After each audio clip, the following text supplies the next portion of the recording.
Salmo 1.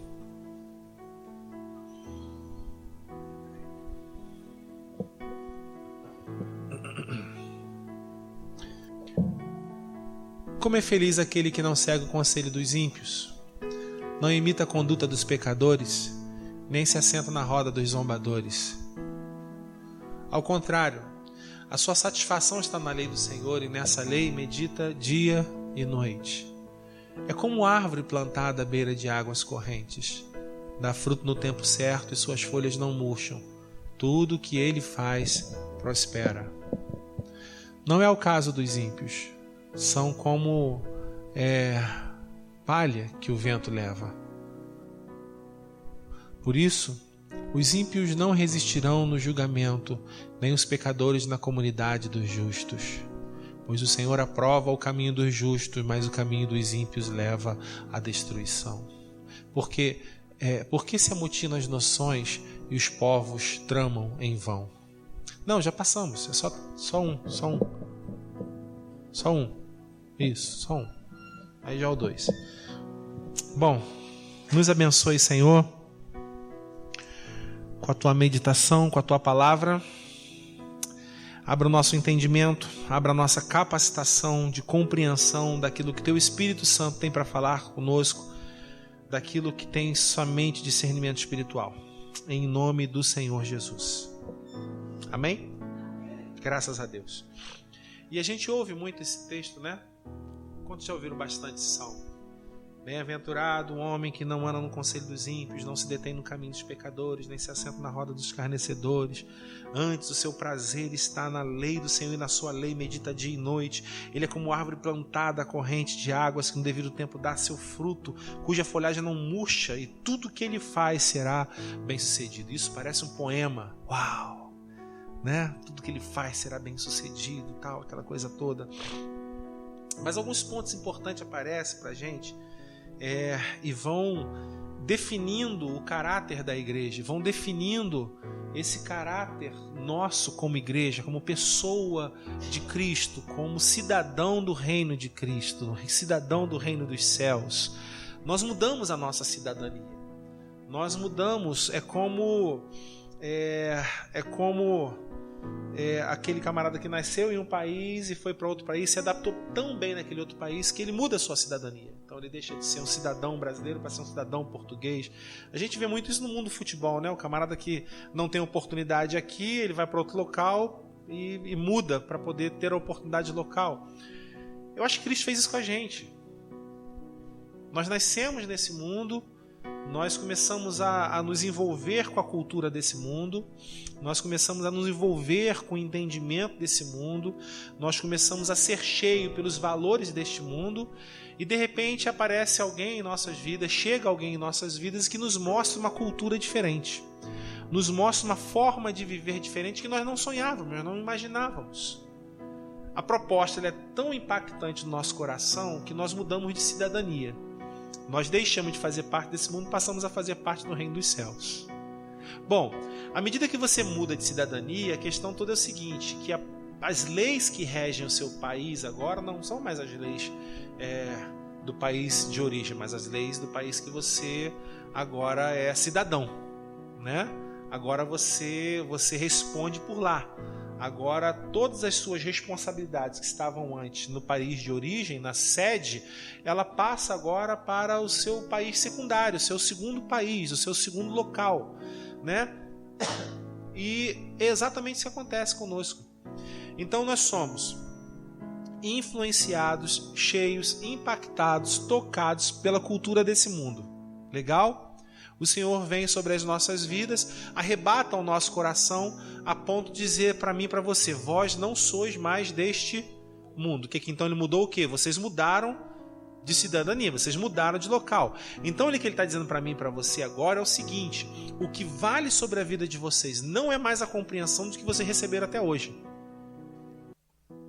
O que vale sobre a vida de vocês não é mais a compreensão profunda do que vocês tinham até hoje, ou seja, aquilo que você declarava ser certo e razão, eu vou dizer para você que é loucura. Porque no reino que nós vivemos, ele está dizendo para mim e para você, Paulo fala isso, né? No reino em que nós vivemos, ele vai dizer para mim e para você o seguinte, que as palavras do Senhor é loucura para os que se perdem, mas para nós é poder de Deus. Então Deus chama os loucos para confundir os sábios. Por que ele chama os loucos para confundir os sábios? Qual é a ótica que ele está fazendo isso? Qual é o ponto de comparação? Como eu posso chamar alguém de louco? Como é que você define alguém de louco? Como é que você define a loucura de alguém? É quando ela sai do padrão do que nós estipulamos por ser normal. Sim ou não? Não é a verdade? Então, se uma pessoa sair da rua, a rua ali agora, despida, nua, nós vamos falar o quê? Essa pessoa não está em seu estado normal. Mas e se essa pessoa estivesse no meio da selva e fosse um índio? Nós não estaríamos dizendo que ele é louco. Sim ou não? Então a nudez não representa a loucura. O que representa a loucura é aquilo que nós determinamos por ser fora do normal, fora daquilo que foi convencionado como normal. Bom, isso tudo para chegar a esse ponto aqui. Então quando nós ouvimos que bem-aventurado o homem que não anda no conselho dos ímpios e não se detém no caminho dos pecadores, nem se assenta na roda dos escarnecedores, qual é a bem-aventurança? O que seria conselho de ímpios? Ou qual seria um conselho de um ímpio? Ímpio está dizendo o seguinte: aquele que não conhece ainda a intimidade do Senhor.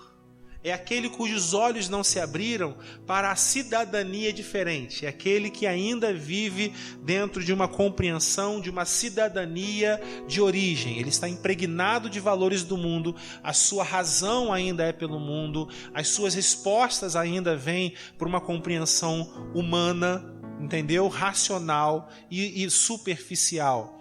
E aí ele está dizendo para mim e para você, o salmista está dizendo para mim e para você o seguinte: olha, bem-aventurado, feliz vai ser você, igreja, quando você compreender que a sua cidadania mudou, que a sua forma de enxergar a vida não é mais a mesma, que a forma como você resolve os seus problemas não é mais como aqueles que não conheciam ao Senhor. Não é mais como aqueles que não conhecem, que não têm a intimidade, a profundidade ou a capacidade de enxergar a outra cidadania. Amém? E ele está dizendo, em outras palavras, que o erro não é sentarmos, não é relacionarmos com essas pessoas que não conhecem ao Senhor. O erro é quando nós permitimos que a cultura desse mundo invada o nosso coração a ponto de nós nem acreditarmos nas leis que regem a nossa vida espiritual. Ou seja, a igreja não pode continuar correndo atrás do que o mundo corre atrás. A satisfação da igreja não está em dinheiro. A satisfação da igreja não está na autorrealização. A satisfação da igreja não está quando você se acha um sucesso. A satisfação da igreja vai estar, ela está na convicção de que nós fomos gerados para um propósito muito mais intenso do que uma satisfação pessoal. E que por causa disso, por causa da compreensão profunda que eu tenho sobre esse entendimento de que eu sou daqui, eu sou desse reino, amém? Essa realidade espiritual, ela é tão mais real do que a realidade encarnacional onde nós vivemos, que tudo aquilo que acontece aqui e que é verdade manifesta-se desse lado.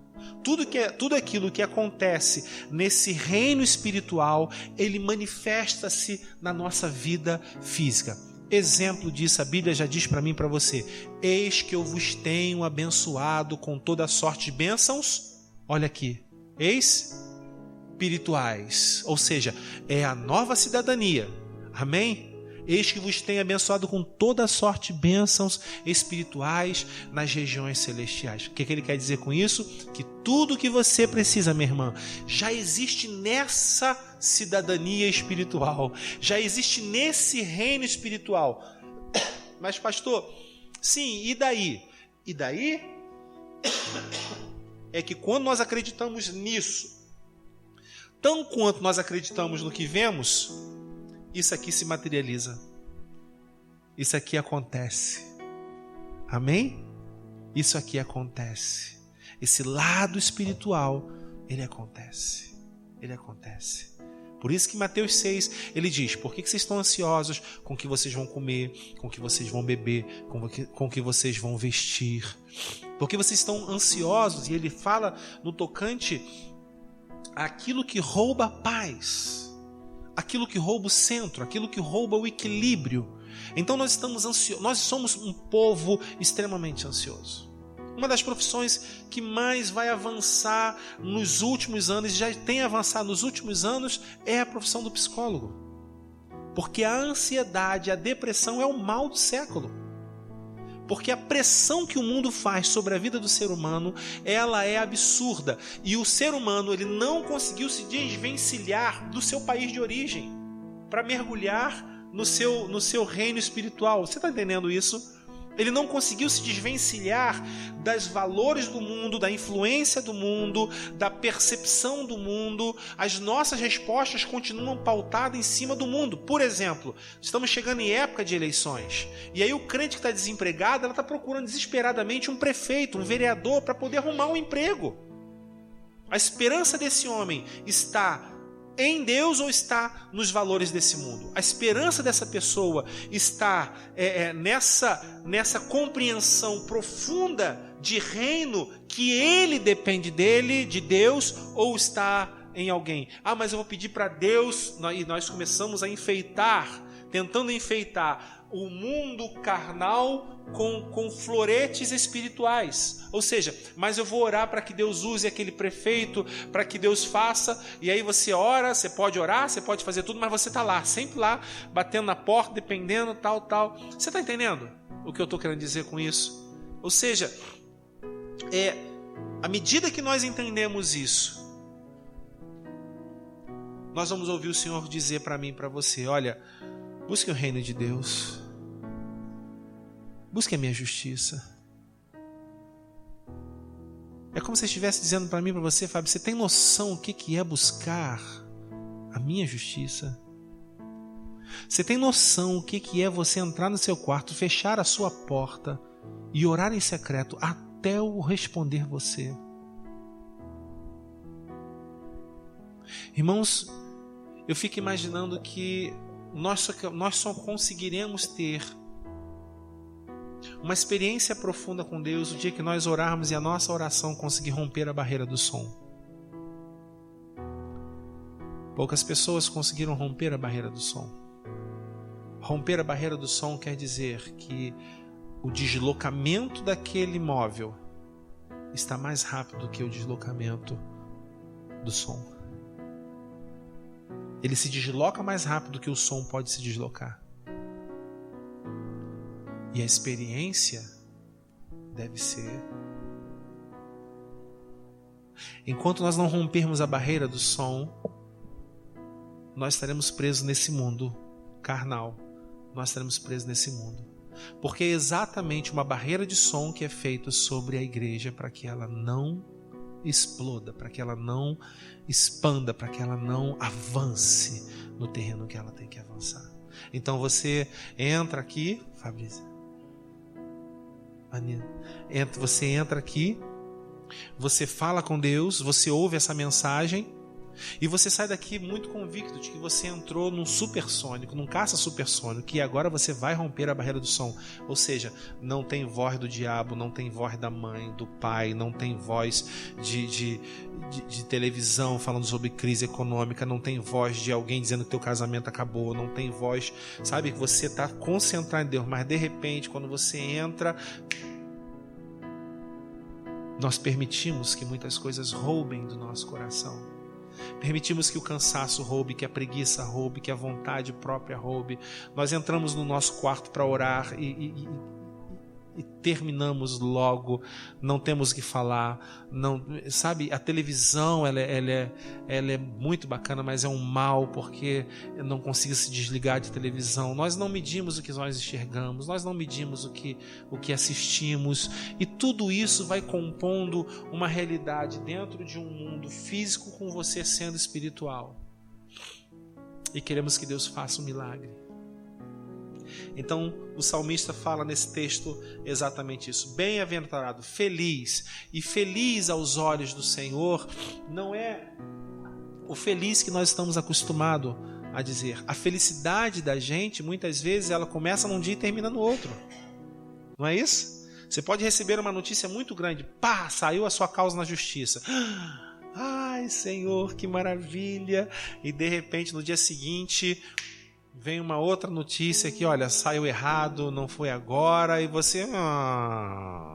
E aí você murcha. A sua felicidade foi apenas um pico de emoção, apenas uma adrenalina, e você foi embaixo novamente, porque essa é a felicidade que o homem entende. Ela é temporal, ela é como diz aqui, ela é oscilante, ótimo, ela oscila, ela é oscilante. Então, se o meu marido está bem, eu estou feliz, se meu marido está mal, eu estou triste. Quando o Senhor está falando para a sua igreja, para esse povo, bem-aventurado o que não anda no conselho dos ímpios, ele está falando sobre essa felicidade, a compreensão de que os valores que regem a sua vida não são os valores que regem a vida física do homem natural, daquele que não conhece ao Senhor. Mas ele diz, quer ter compreensão do que é ser feliz, abra o seu coração, abra o seu entendimento, acorde para a vida, viva como você e eu precisamos viver para desfrutar do que Ele está dizendo para mim e para você na sua palavra. Caso contrário, irmãos, nós vamos viver eternamente. Bom, a mesma coisa, eternamente a mesma coisa, esse chove não molha, esse tô bem, tô mal, esse, sabe, eu sou Davi, sou Golias, eu sou o gigante, eu sou pequeno, entendeu? Eu sou oferta, eu tô sendo consumido como oferta. É mais ou menos assim. Então um dia a gente está muito bem, um dia a gente está muito mal, um dia nós somos os valentes do Senhor, mas outro dia nós somos os covardes do Senhor, porque temos medo de avançar, temos medo de enfrentar a nós mesmos. Nós perdemos para nós não perdemos para outro. Nós projetamos no outro a culpa, nós projetamos naquele a culpa, porque nós não queremos admitir que nós estamos sendo fracos. Nós não queremos admitir que nós estamos sendo fracos na nossa compreensão de quem somos. Não somos mais cidadãos deste mundo, agora somos cidadãos no reino dos céus. A lei que rege, a direção que rege, a influência que rege a nossa vida não é mais uma influência do espírito desse mundo, mas o espírito da vida. É o espírito da vida. É Ele que rege a sua vida. E é Ele que está dizendo, eu quero cuidar de você. É Ele que faz isso. Por isso, ele vai falar no versículo 2, o seu prazer antes está na lei do Senhor. Então, prazer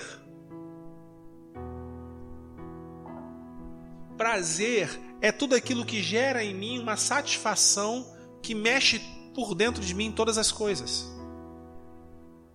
Ninguém tem prazer em tomar um soco na cara. Ninguém tem prazer em tomar um tiro. Ninguém tem prazer em se acidentar, em se quebrar. Amém? Mas o prazer acontece quando algo de bom vem na sua direção. O prazer acontece quando algo mexe em suas emoções, mexe nos seus valores, mexe em alguma coisa dentro de você. E se falarmos de hormônio que libera endorfina, e que isso aí vai gerar a sensação de prazer, de satisfação. E aí quando a gente olha o Senhor dizendo, olha, ao invés dele olhar para esse mundo e tentar dirigir a sua vida com os princípios pautados desse mundo, ele escolheu por vontade própria, de fato, ser um cidadão do reino dos céus. E isso lhe gerou o quê? Prazer. Prazer. Isso lhe gerou prazer. Agora, qual que é a porta de entrada para o reino dos céus? Qual que é a porta de entrada para se viver como cidadão do reino dos céus? O versículo 2 ele está dando para a gente. Ele está dizendo, o seu prazer está na lei do... E na sua lei ele medita dia e noite. Qual que é a lei do Senhor? Meditar. É a palavra. Então, olha que coisa interessante. Ninguém medita na lei do Senhor dia e noite. Quantos você conhece que está com a Bíblia, lendo a Bíblia dia e noite constantemente? Isso aí. O que ele está fazendo então? O que ele está dizendo para mim e para você? Que essa palavra, nós comemos essa palavra, nós nos alimentamos dessa palavra, nós lemos essa palavra, amém? Por isso que o próprio salmista vai dizer, Senhor, guardei a tua palavra no meu, para eu não... Pronto, está aí a resposta. Então o que Davi faz, Angélica? Davi, vai lendo a palavra, vai lendo a palavra. Todos os dias ele tem um momento dele com o Senhor. Todos os dias ele tem um momento dele com Deus. Sabe por quê? Porque ele está dizendo o seguinte, se eu não ler essa palavra, eu vivo tão intensamente esse mundo que eu esqueço de onde eu sou. Se eu não leio essa palavra, eu vivo tão intensamente as influências desse mundo que eu vou perder a noção de quem eu realmente sou. Por que isso acontece? Porque nós enxergamos a cadeira, mas não enxergamos o Espírito Santo. Porque nós enxergamos as paredes e os irmãos, mas nós não enxergamos a graça. Porque nós enxergamos o poste, a maldade, a crueldade, mas nós não enxergamos o amor. Alguém consegue enxergar o amor, tocar no amor? Então as doutrinas que regem a vida aos olhos de Deus...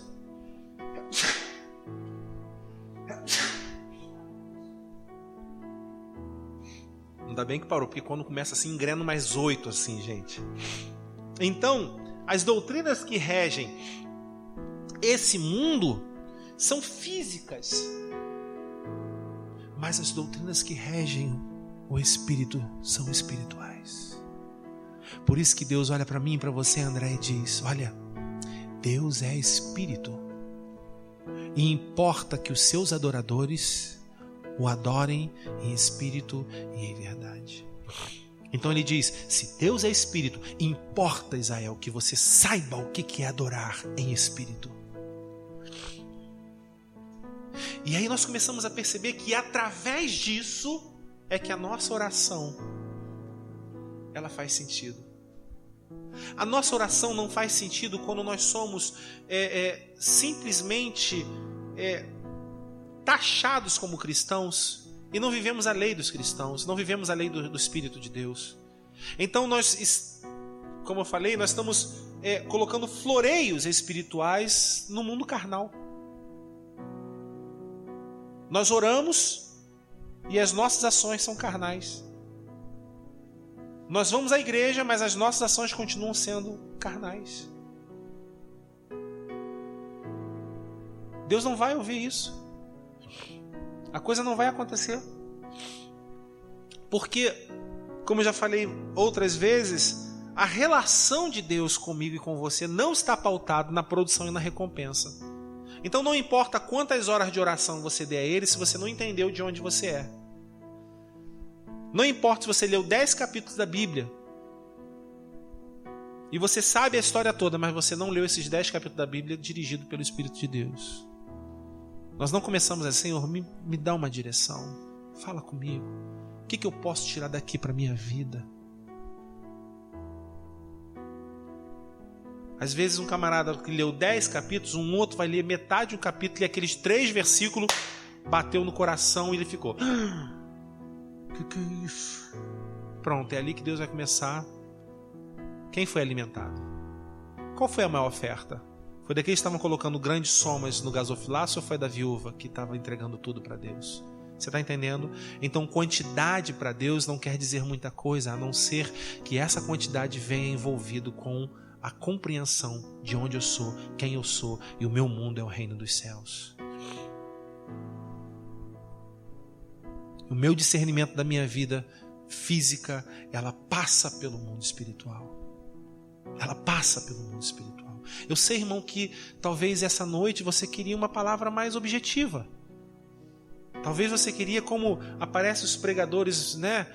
Os camaradas estão aí, 7 passos para oração atendida. Como ser um cristão, não. Seja rico espiritualmente e manifeste isso fisicamente. Você está entendendo? E aí você vai tendo um evangelho de autoajuda, onde a razão de tudo isso está aqui nesse mundo físico. Ou seja, tudo que nós estamos ouvindo é para você dar certo aqui no mundo físico. E dar certo no mundo físico quer dizer que primeiro você tem que dar certo no mundo espiritual. Se você não der certo aqui nesse mundo, nesse reino de Deus, se você não buscar Deus na compreensão do mundo espiritual, jamais a sua vida vai expressar alguma coisa para esse mundo físico. A coisa é mais complicadinha do que a gente pensa, né? Porque parecia que seria mais fácil se fosse só tipo uma cópia. Você vai lá, faz uma cópia. Deus manda você fazer algumas cópias, faz umas rezas repetidas e a coisa vai funcionar porque você já cumpriu o seu ritual. Mas não é assim. Não passa por uma prática, por uma repetição, mas passa por um conhecimento. Olha o que Davi ora. Ele: sonda-me, Senhor, conhece meu coração, prova-me e veja os meus pensamentos, vê se há em mim algum caminho mau e guia-me pelo caminho eterno. Antes da prática, Davi está dizendo: olha quem eu sou. Dá uma zoiada aqui em quem eu sou e me ajuda aqui, porque o bicho está pegando. Então, eu ia falar esse salmo todo, não consegui, para variar. Então, antes, seu prazer está na lei do Senhor, e na sua lei ele medita dia e noite. Eu guardei a palavra, estou preparado.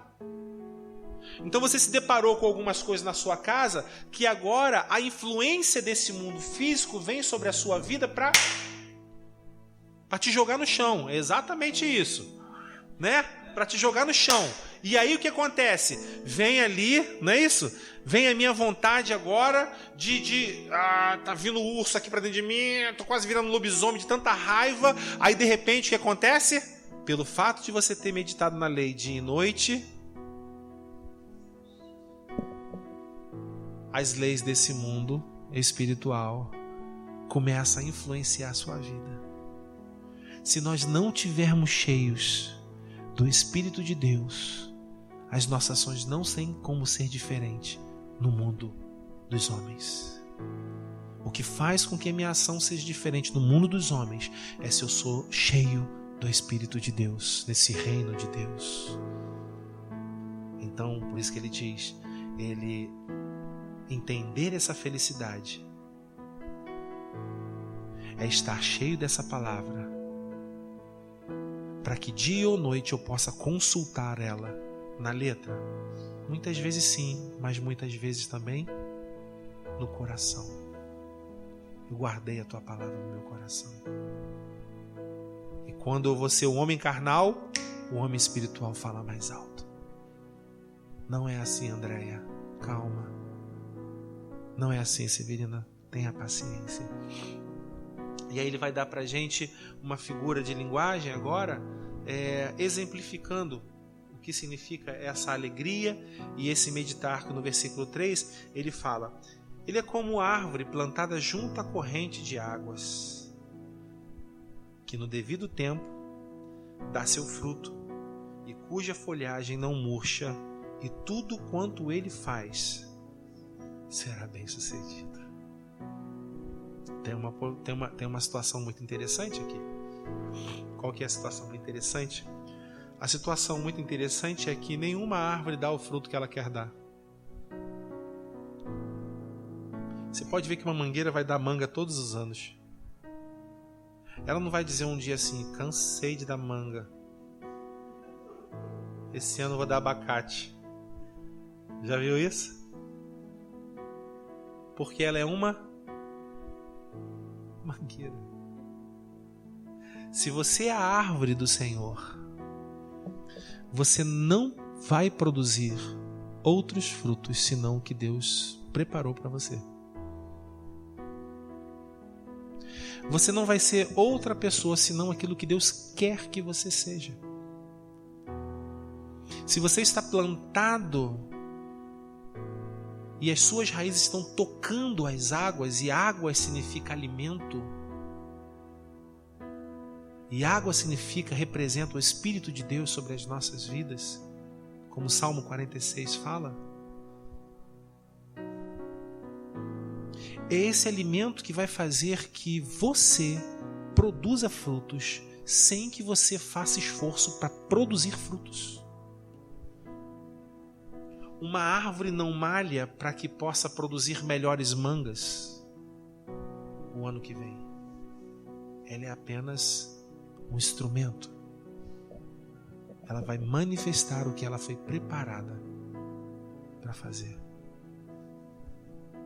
Quando você está cheio do Espírito Santo de Deus, você vai apenas manifestar o que você foi preparado para fazer.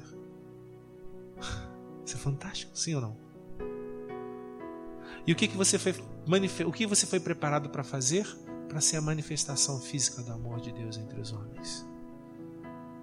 Para amar, para cuidar, para testemunhar, para apresentar um reino dos céus no meio dos homens, para apresentar entre homens perdidos, sem esperança, sem vida, sem futuro, sem amanhã, ao olhar para essa árvore linda que Deus fez de você, dizer: nossa, André, a sua vida é diferente, Michel, há alguma coisa diferente e eu quero isso.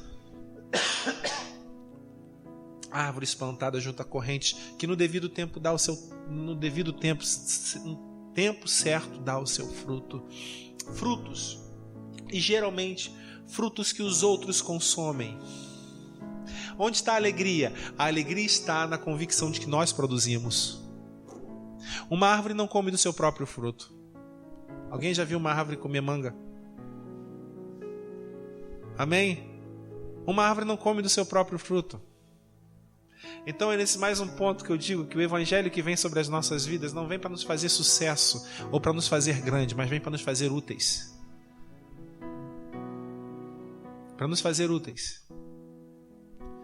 Então, assim como uma árvore não come do seu próprio fruto, mas ela a muitos alimenta. Então quem alimenta essa árvore? A seiva, a boa água, o Espírito de Deus, que não permite que o alimento chegue sobre a sua vida, que o sustento chegue sobre a sua vida.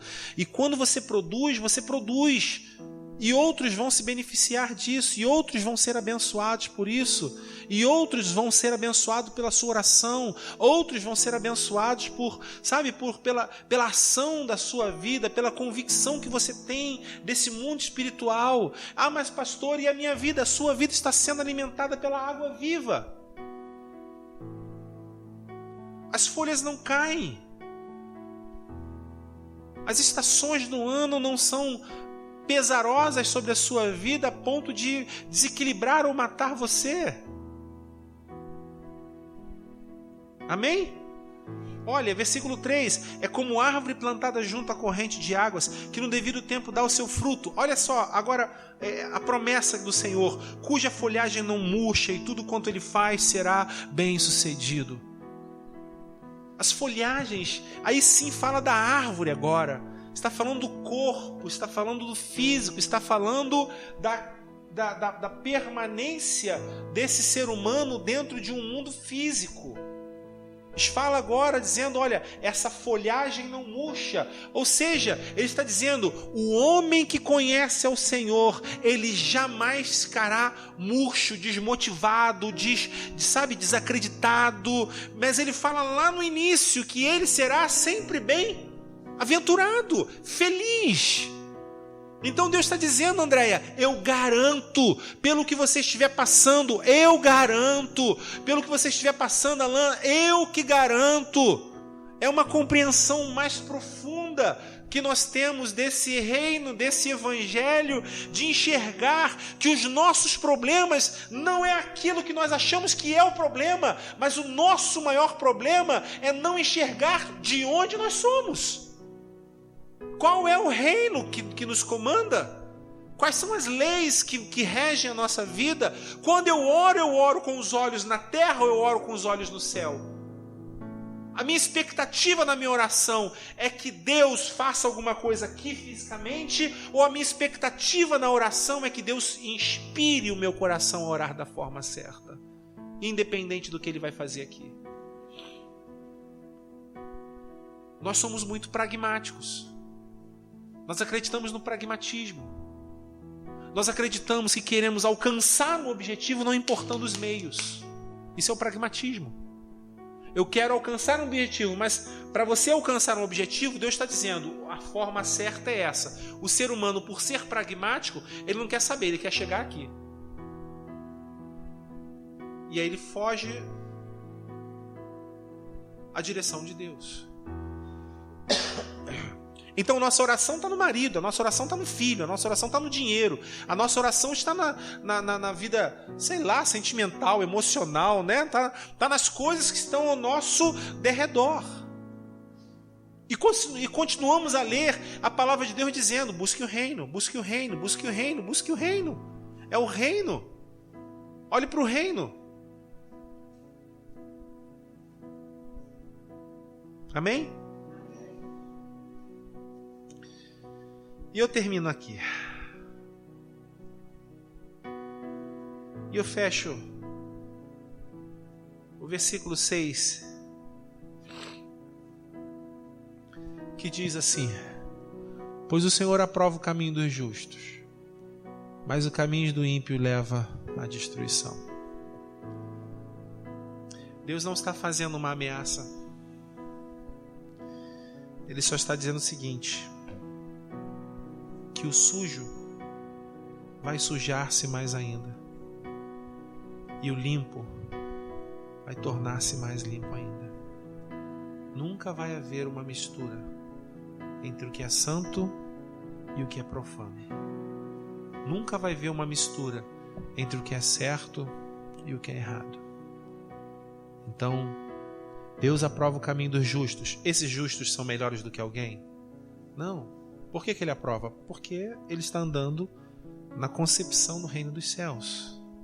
E por que não aprova o caminho daqueles que não conhecem o Senhor? Porque estão vivendo presos dentro dessa jaula que nós falamos um tempo atrás.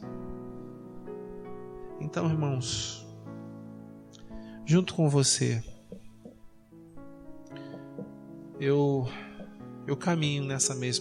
nós caminhamos nessa mesma batida. De nós entendermos, compreendermos que a nossa luta não é simplesmente para não viver em não pecar. O problema do cristão não está no pecado. O problema do cristão está que ele esqueceu onde é a sua verdadeira casa. Que ele está vivendo numa casa diferente. Ele está vivendo num mundo influenciado por esse mundo. Se essa palavra não fizer parte da sua vida, da minha vida, de verdade, todos os dias, não tem como nós influenciarmos nada e não tem como nós entendermos o que é reino dos céus. Não é o culto. Isso aqui é importante pra caramba. Por exemplo, quantos receberam hoje aqui uma boa palavra? Amém? Isso aqui é muito importante. Mas se você chegar na sua casa amanhã, pegar a Bíblia e jogar de lado e só vier domingo,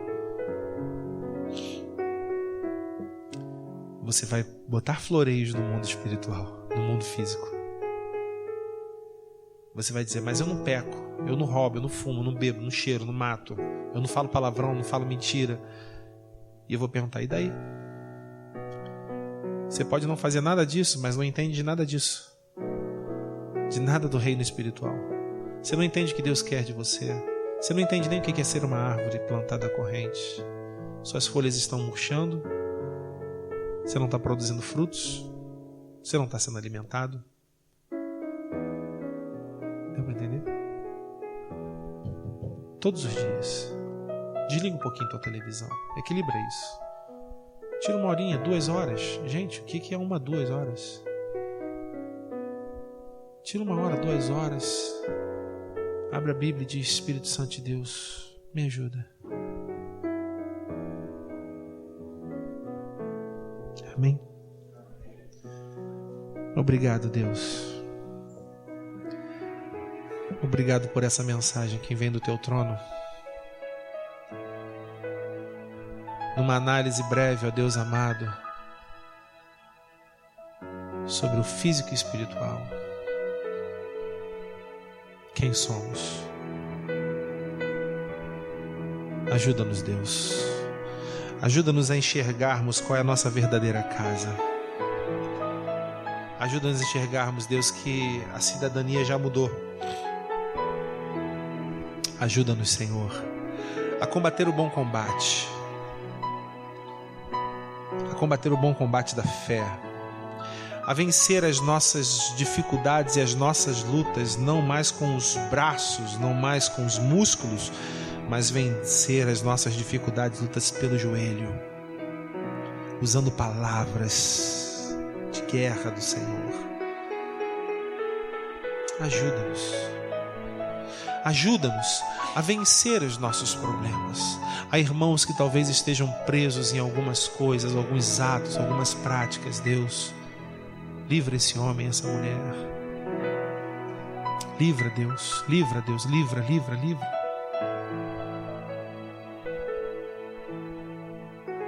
Nós agradecemos ao Senhor. Nós somos gratos e amamos o Senhor por isso. Dá-nos uma noite na Tua presença. Dá-nos uma noite de descanso, de renovo. Um dia amanhã de trabalho, aqueles que vão trabalhar fora, os que vão trabalhar nos lares. Um dia de contemplação, de meditação. Não permita que isso fuja do nosso coração, não, Deus. Uma boa mensagem que nós recebemos do Senhor hoje aqui. Em o nome de Jesus, obrigado por tudo. Amém? Amém? A paz de Cristo. Uma boa noite. Que Deus abençoe sua vida em nome de Jesus.